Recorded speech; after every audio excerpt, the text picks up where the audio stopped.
In this video, we're going to look at saving global sections. So these are areas of your funnel or website which, when you change them in one page, they will reflect those changes in others. So if you think about headers or footers, that is a very common usage for this feature. So let's have a look at how this works. So we're going to use this simple funnel as an example here.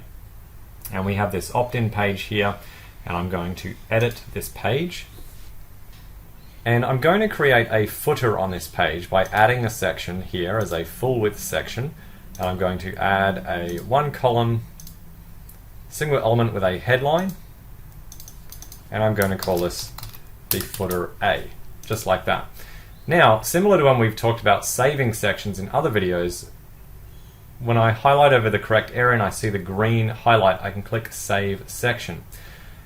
And I can either save it as a template to be used on different pages at different times, or I can save it as a global section. And what that will mean is that if I make changes to it on one page, anywhere else where I have this, those changes will automatically be reflected. So I'm going to call this my global footer. And I'm going to save the section, and you'll notice that this now changes purple to indicate that this is a global footer. Okay, I'm now going to save the page. And then I'm going to use the page toggle up here to go to my booking page. And now I'm going to add the footer to this page under this section. And when I go to add section, you see I clicked on the green plus down here. Instead of choosing a full width or wide or medium or small, I can choose on the right hand side here global sections.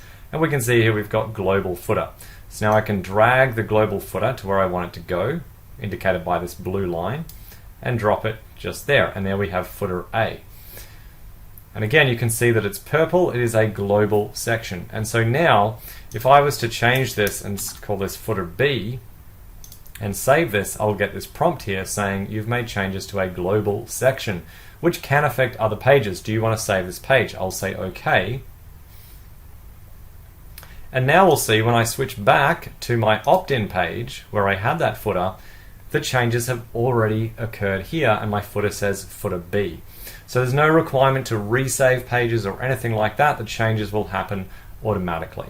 Now, one last advanced tip when using global sections is that you might on one page want your section to be different for that page, but you don't want to change it on all the other pages. So let's say, for example, on this opt-in page, I do want this footer to be a little bit different.